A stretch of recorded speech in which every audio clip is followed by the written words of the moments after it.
At first glance, it was an ordinary American suburban family, a large house in Colorado. Two young daughters, smiling photos, family videos, social media posts, trips, holidays, plans for a third child. Shanann Watts often shared her life online. She talked about her husband, her children, her work, her pregnancy, and how she was trying to build a happy future.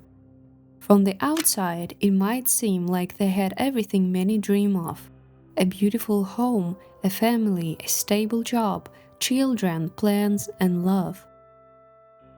But that was precisely the horror of this story, because behind this image, things gradually accumulated that the viewer hadn't seen. The coldness between the spouses, deaths, a secret affair, strange messages, a cancelled holiday, Shannon's attempts to understand what was happening to her husband, and the morning of August 13, 2018, after which a pregnant woman and her two young daughters disappeared from their home in Frederick.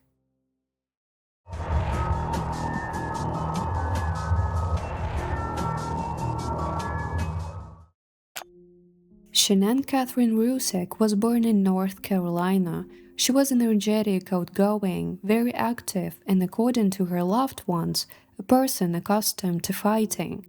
She had health issues and wasn't always feeling well, but she tried not to show weakness.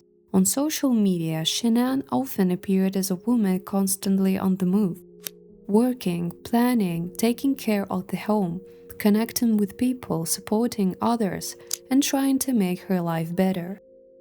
Chris Watts was also from North Carolina. Outwardly, he didn't come across as aggressive or dangerous. On the contrary, many later said he seemed quiet, calm, even a little passive. He wasn't the type to argue loudly, cause a scene, or draw attention to himself. He seemed comfortable, gentle, almost unnoticeable, and this is precisely one of the reasons why the story would later cause such shock. People couldn't reconcile the image of a quiet family man with what he did. When Shanann and Chris first met, she was already a woman of character, strong will, and a desire to build a new life for herself. Chris, on the other hand, seemed like a man willing to be there, to help and to support. Early on in their relationship, this difference might even have seemed like a plus. She was active, he was calm. She led, he followed. She spoke, he listened. But later, this very dynamic would become a source of tension within the family. Shanann and Chris met in 2010 through Facebook. According to one popular story, Chris sent her a friend request, and Shanann didn't take it seriously at first. She was going through a difficult time at the time, including health and personal issues. But Chris gradually became a presence for her. He listened, supported, and didn't pressure or demand. Against the backdrop of everything she was going through, this felt like security. Their relationship developed quite quickly. Shanann saw Chris as a reliable man, not flashy, not dramatic, not confrontational, but reliable. He didn't seem like the type to compete with her for leadership. He seemed like someone who would be a pillar of support, and at some point that became very important to Shanann. They got married in November 2012. Their wedding videos showed them looking happy. Chris was smiling, Shanann was emotional, surrounded by family and friends. The usual atmosphere of starting a new family life. But even then, according to some involved in the story, there were already tensions between the families. Shanann's relationship with Chris' family was particularly difficult. This wasn't the primary cause of the tragedy, but it created a backdrop. Not everyone was happy with the marriage. Not everyone accepted Shanann, and over the years, this tension never fully disappeared. For Shanann herself, her marriage to Chris wasn't just a romantic affair. It was a chance to build a home, a family, and stability. She wanted to be a wife, a mother, a homemaker, a person who made it work. And looking at their social media a few years later, it might seem that's exactly what happened. After their wedding, the couple moved to Colorado.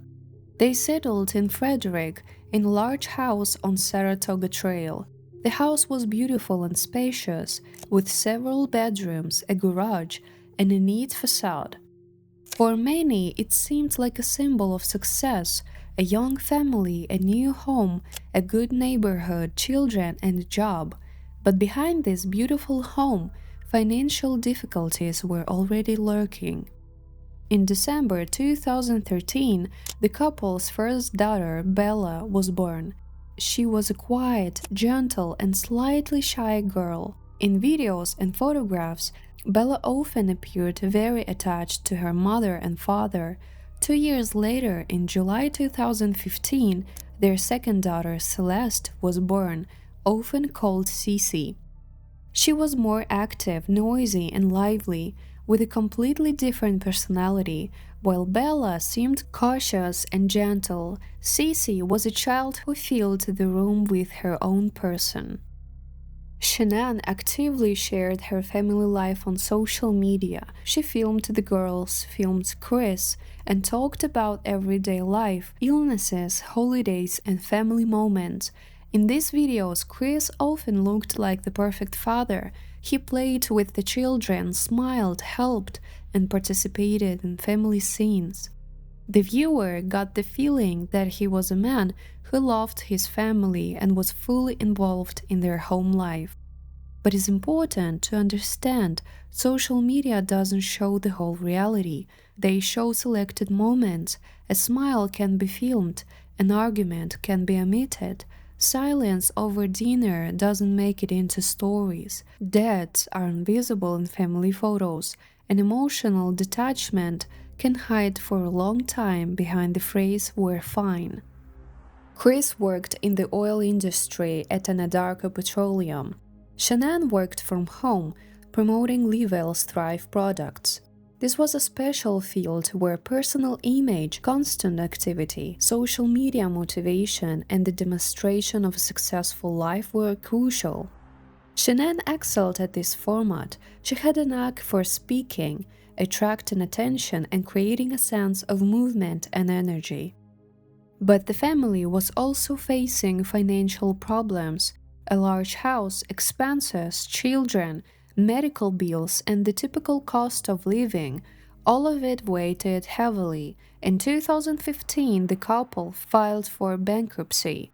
And while life looked good on the outside, inside the family wasn't as financially stable as their photos suggested. This important part of the story isn't because money explains the crime. No amount of debt explains the murder of a family, but financial pressure helps us understand the environment Shanann and Chris found themselves in. Their life wasn't as easy as it seemed.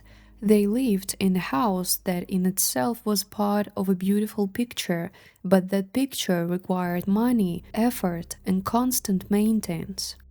Shanann, judging by her behavior, was trying to hold everything together: the house, the children, her job, her family image, her relationships. She texted her friends a lot, shared her worries, and tried to understand why Chris was changing. And the closer the summer of 2018 got, the more she felt something was wrong. In 2018, Shanann learned she was pregnant with her third child. She was happy and wanted to share it with Chris.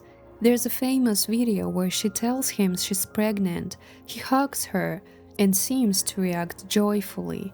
For a viewer watching this video without knowing the future, it's an ordinary family moment. A wife tells her husband they're having another child. But if you watch this video after the tragedy, it takes on a different feel. Every smile seems strange, every pause suspicious. People have rewatched this video again and again, trying to figure out, was Chris already unhappy? Was he just playing a role, or did he not yet understand at that moment how things would unfold? They wanted to name the future child Nico. For her, this wasn't just an abstract third child. This was already a son, part of the family, the future person she'd talked about, the one she'd been waiting for, the one for whom she'd planned a gender reveal party. But judging by Shanann's messages and subsequent events, the pregnancy itself became another source of tension between the couple.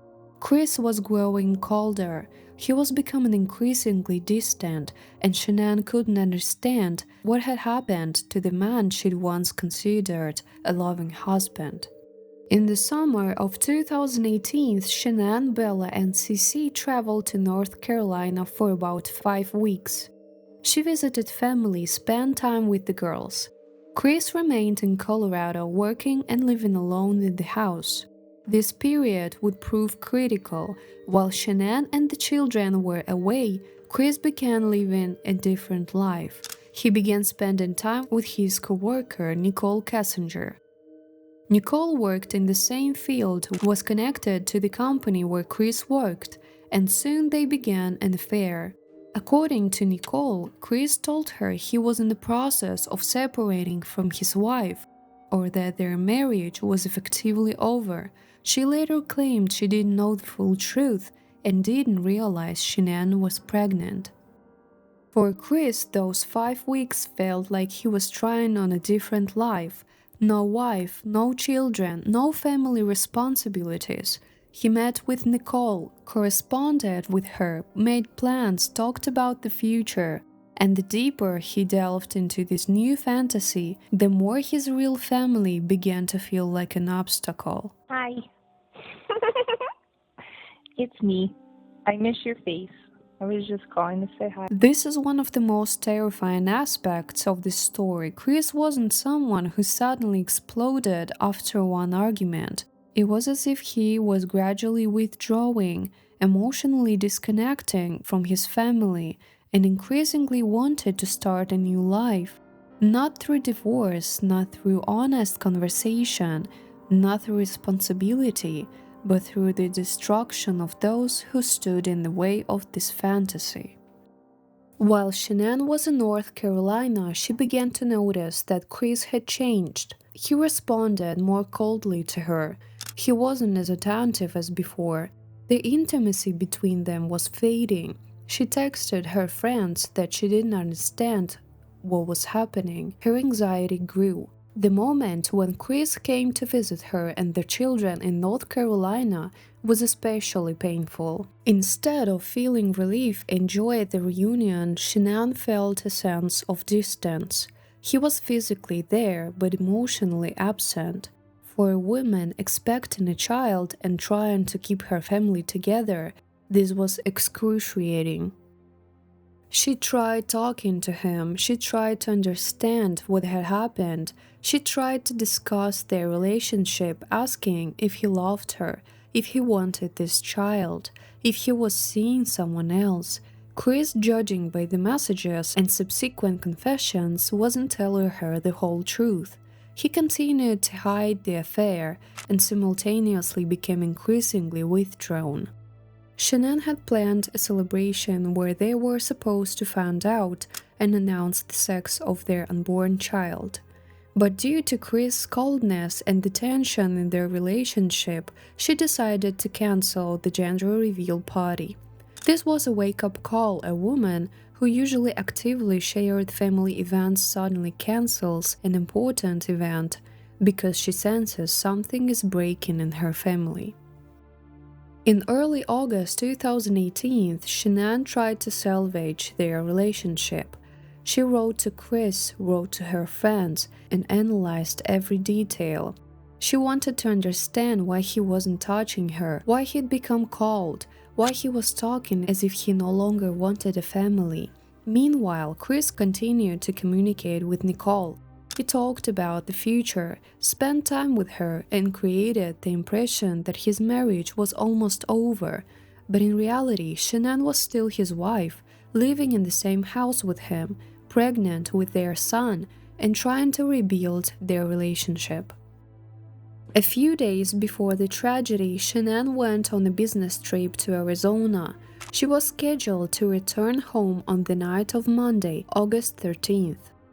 Her friend and colleague Nicole Atkinson drove her home after the trip.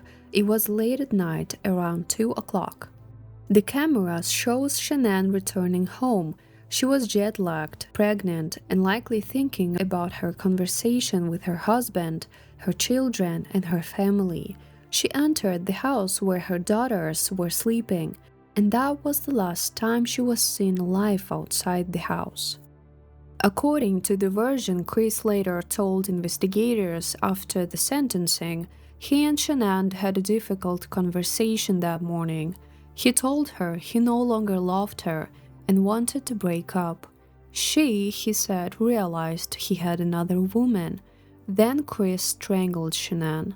It's important to understand Chris' initial version was different. Initially, he tried to shift the blame onto Shanann, claiming she had killed the girls and that he had killed her in a rage, but investigators didn't believe this version.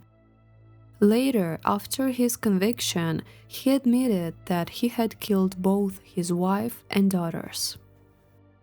One of the most difficult aspects of the case was that Chris didn't stop after killing Shanann.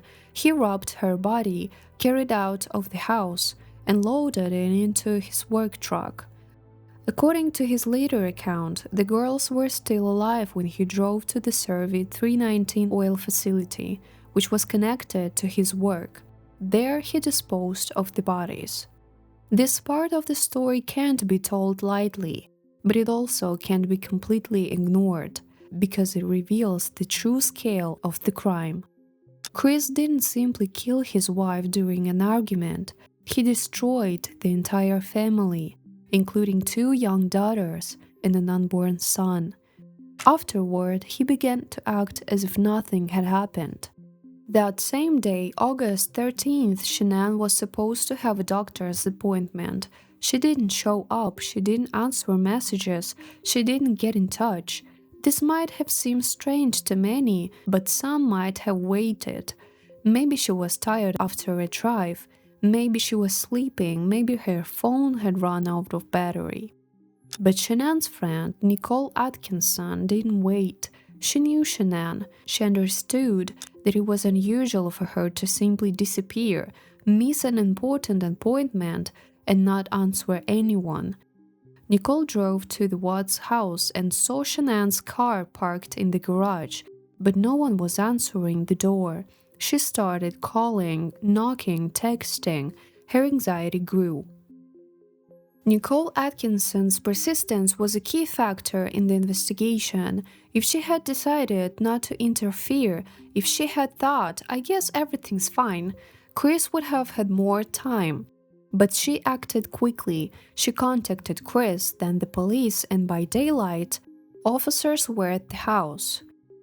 Chris was at work at the time. When he was told the police were at the house, he arrived. He appeared calm on the surface, but his explanation was odd from the start.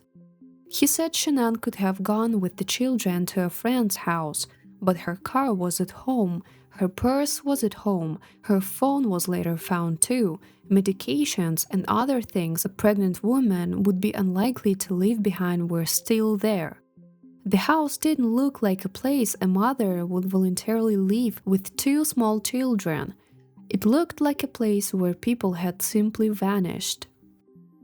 The police officer inspected the house. The dog was still there. Shanann's car was in the garage. The children's belongings were at home. There was no sign that Shanann had packed up the girls and left. For the police and Nicole Atkinson, things were looking increasingly suspicious. Chris tried to maintain his composure. He said he and Shanann had discussed breaking up that morning. He assumed she might have left. But his theory didn't add up. If his wife had left with the kids, why was the car there? Why hadn't she picked up her phone? Why hadn't she answered anyone? Why was her friend so sure this was normal? At this point, one of the most famous scenes in the case emerges: the neighbor's camera. Chris' neighbor Nate suggested the police officer watch the surveillance camera footage. The footage showed Chris approaching his work truck that morning and loading it. The position of the truck and the camera angle didn't allow for a perfect view, but the footage undetermined Chris' main idea, that Shanann might have left with the children after he left.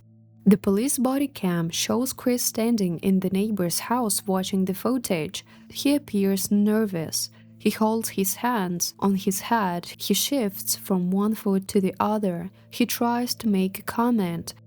The neighbor later told the police that Chris was acting strange and that he didn't usually talk like that. This was the moment when the worried husband mask began to crack. The next day, Chris gave an interview to local media. He stood on the porch of the house and spoke about his missing wife and daughters. He mentioned their names. He begged them to come back. He said that if anyone was holding them, they should let them go. He said the house was empty without them. To the average viewer, this might have seemed like the plea of a desperate husband, but after the crime was solved, this interview became one of the most chilling moments in the case. Because the viewer already knows when Chris spoke these words, he knew where his family was. He knew what had happened. He wasn't looking for them. He was trying to manipulate the impression. This is one of the reasons why the Watts story became so controversial. People were shocked not only by the murder itself, but also by Chris' behavior afterward. His outward calm, his attempts to participate in the search, his interviews, his statements about wanting to see his children again, it all seemed not just a lie, but an almost empty imitation to normal human emotion. But the investigation moved quickly. The police already had auditors in the house, a friend's testimony, a neighbor's camera, and inconsistencies in Chris' words. Soon they learned about Nicole Kessinger. When it was revealed Chris had another woman, the whole picture changed. Previously, he might have tried to portray Shanann's disappearance as a mysterious departure following a family quarrel. But his affair with Nicole gave investigators a clear motive. Chris wanted a new life. Nicole Kessinger herself went to the authorities when she realized the man she was dating was connected to the disappearance of his pregnant wife and children. She said Chris had told her he and his wife had separated. She claimed she didn't know the whole truth and didn't know Shanann was pregnant. She later made a statement that is often cited in retellings of the case. He lied about everything.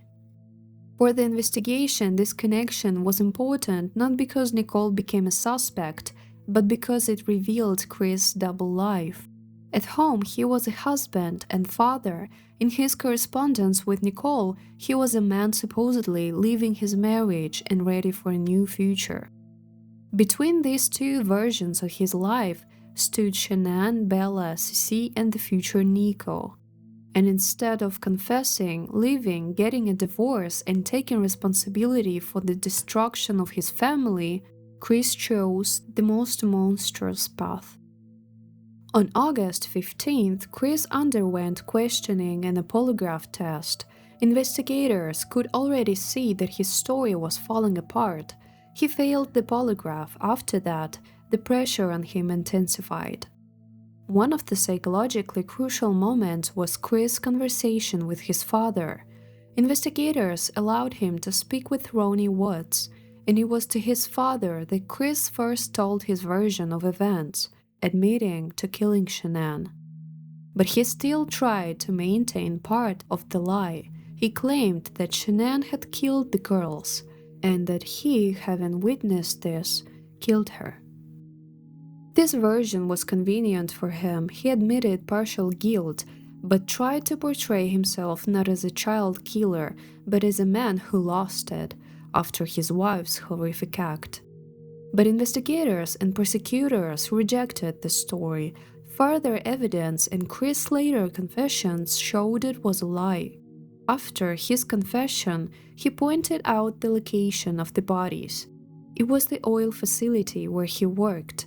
Shanann was found in a shallow grave, Bella and Cece were found in oil tanks. This is one of the most difficult and inhuman details of the case, and it is precisely this that evoked particular horror in the public and those working on the investigation. Chris was arrested, and very quickly the story of a missing family turned into a story of domestic murder. On August 20, 2018, Chris Watts was formally charged. There were 9 counts in total, 5 counts of first-degree murder, 1 count of unlawful termination of pregnancy, and 3 counts of abuse of bodies. He would later plead guilty to all 9 counts. Shanann's family found themselves in an unimaginable situation. First, they experienced the disappearance of their daughter and granddaughters, then the hope that they would be found alive, then the truth, then the Chris lies, which he tried to blame on Shanann. For Shanann's parents, this was not only grief but also a public humiliation of their daughter's memory. That's why it's important to say Shanann didn't kill her children. It was Chris' version of events, which he used to try to save himself. The trial outcome and Chris' later confessions cemented his responsibility. On November 6, 2018, Chris Watts pleaded guilty to all 9 counts. This was a significant moment not only legally but also symbolically. His earlier lie about Shanann allegedly killing the children effectively collapsed. He admitted responsibility for the crimes, although the full story of what happened would become clear later, after an additional prison interview. Initially, he could have faced the death penalty, but Shanann's family agreed to a plea deal in which the death penalty was waived and Chris admitted guilt. Shanann's family said they didn't want any more deaths. This was an incredibly difficult yet fundamental decision. They didn't want even Chris' death to become another focus of attention. They wanted him to remain in prison forever. On November 19, 2018, the sentencing took place. Chris Watts received a life sentence without parole. This effectively meant he would never be released. He also received additional sentences for the illegal termination of pregnancy and for handling the bodies of the deceased. The Shanann's family's words were heard in court. These weren't just formal victim impact statements. These were the words of people whose daughter, granddaughters, and future grandson had been taken from them. And perhaps one of the most difficult moments of the story was that Chris sat in the courtroom, almost emotionless, while people spoke of the shattered family he himself had destroyed. In February 2019, investigators spoke with Chris again in prison. It was then that he gave a more detailed account of what happened and admitted that he had killed his daughters himself. This late confession became one of the most discussed documents in the case because it destroyed the last vestiges of his initial lie. According to him, on the morning of the murder, he told Shanann that he no longer loved her. He described the conversation, the argument, the moment of the murder, the trip to the oil facility, and the murder of the children. But even as Chris recounted these details, many investigators, journalists, and viewers doubted. Was he telling the whole truth? Or was he again choosing only the version that suited his psychological needs? Or was he again choosing only the version that suited his psychological needs? This is an important point. Even a killer's confession isn't always the complete truth. A person who has lied several times can continue to distort details, shift emphasis, and make themselves seem less monstrous than they actually were. Therefore, there are still questions about the exact sequence of some events in the Watts story, but the main fact remains: Shanann, Bella, Cece, and the unborn Nico were all killed by Chris Watts. In 2020, Netflix released the documentary American Murder: The Family Next Door. Its uniqueness lies in the fact that it is composed almost entirely of real-life footage. Home videos, text messages, police CCTV footage, social media posts, and investigative footage. This isn't a classic documentary where expert after expert tells the viewer what to think. Here, the viewer is given a sense of how the story unfolded in real time. After his conviction, Chris was transferred from Colorado to a maximum security prison in Wisconsin. Security was cited as the reason he is serving a life sentence without parole, so legally his life as a free man ended in 2018. Over the years, material has surfaced about his life in prison, his letters, his religious statements, and his contacts with women who wrote to him after the documentary. But none of this changes the essence of the story. Sometimes such details once again focus attention on the killer, what he eats, who he corresponds with, what he says, how he lives, but in this story, it's important not to let him take up all the space. Because Chris Watts is alive, he receives letters, he can talk, he can recount his side of the story, but Shanann, Bella, Cece, and Nico can't say anything else. So the goal of any honest account of this case isn't to turn Chris into a mystery character, but to show how simple family tyranny, lies, selfishness, and a desire to start a new life without responsibility led to the destruction of 4 lives. The story of Shanann and Chris Watts is terrifying, not just because of how it ended, it's terrifying because of how long everything seemed normal. A big house, family photos, children's voices, posts of love, pregnancy videos, a husband smiling for the camera, a wife trying to save her marriage, friends who worry, and young children who trust their father. And then comes the morning, and all these videos become an archive. Every message becomes evidence. Every smile is the last reminder of a life taken. Shanann Watts was 34, Bella was 4, Cece was 3, their unborn son was named Nico. Their story became famous around the world, but the fame shouldn't obscure the main point. This wasn't just a high-profile crime story. This was a family, real people, real children, a real woman who, until the very end, tried to understand why the man next to her had become a stranger. And perhaps that's why the Watts case remains so difficult to watch, not because it's the most mysterious, not because it's so full of secrets, but because almost everything was right there, on the surface. A husband who was withdrawing, a wife who sensed trouble, a friend who raised the alarm, a neighbor's camera that caught a lie, and a man who could have simply walked away, gotten a divorce, confessed, started a new life honestly, but instead chose to erase his family. And when Chris Watts stood in front of the camera and said he wanted Shanann, Bella, and Cece to come home, he already knew the truth.